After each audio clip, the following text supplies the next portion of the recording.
Hey everyone, and welcome back to Joy at Work. It's August 5th, 2022. Been gone for 2 weeks. Life happened, but I'm really excited to be back. I hope you're doing well. I hope you're staying safe. Guess what? It's day one of the Premier League season. The 2022-2023 season starts today, and it starts with the best team in the world, Arsenal taking on Crystal Palace, and you know who I'm rooting for. Arsenal, go Gunners.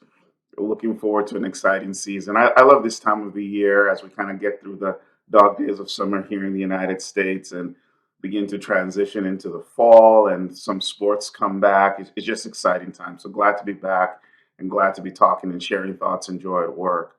Hope springs eternal at the beginning of every season, right? Everybody's back to 0 points and you just think about what you can accomplish. And every team has their goals, and some teams know that it's highly unlikely that they could win the league, for example.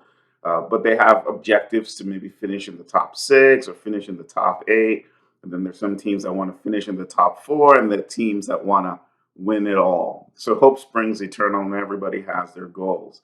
And the thing I like about seasons and sports leagues is it really doesn't matter what happened in the past. The past is the past. The previous season is gone. It doesn't matter what you won or what you didn't win. It's all starting again. And I find this to be an important way to approach life as well. When you think about just life in general and you think about work, so many times we're trapped in our past. Like what's happened in the past still has a huge grip in us, even in the workplace. And as a result, things that happened in the past are in charge of the way we're thinking about the future. I like it when people express, or I like it expressed this way, that when we think of the future, it is very much influenced by what has happened to us in the past because we're acting in the present based on what happened to us in the past, and hence it's influencing our just visions of the future. So to make this very concrete, if you're thinking about what you want to do down the road or some goals you have for the future, however, we're stuck with what happened to us in the past, then the plans we make in the present are going to be heavily influenced by what happened to us in the past. Hence, our future is more likely going to just be a continuation of the past. You see that?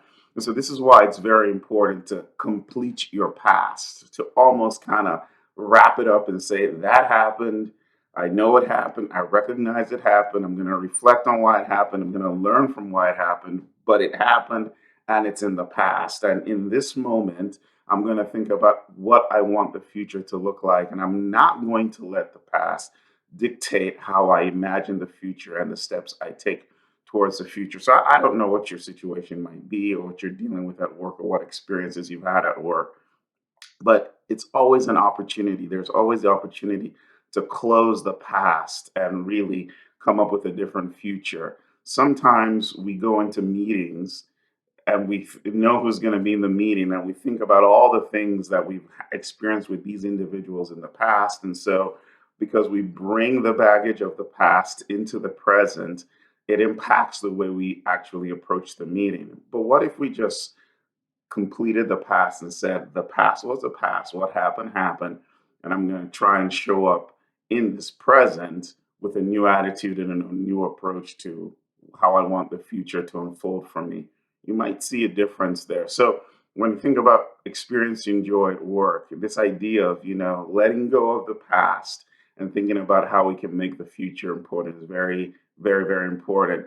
I talked to a lot of people who've had negative experiences with things like metrics and stuff like that, that they cannot imagine a different outcome with things like that. So even when they're in a new environment with new leaders and new structures and things being handled differently, their past still has such a grip on them that they cannot imagine any different outcome. And so this is why it's very important for us to pause and to think about our past and almost complete it and ask ourselves, does my past have a grip? Does it have a hold? Am I in the prison of my past?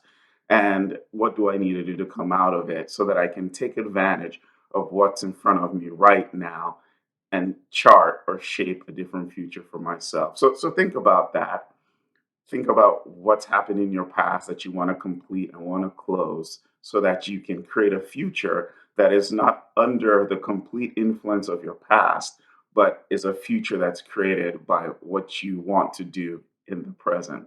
All right, I'll see you next time. Have a wonderful weekend. Stay safe. Bye.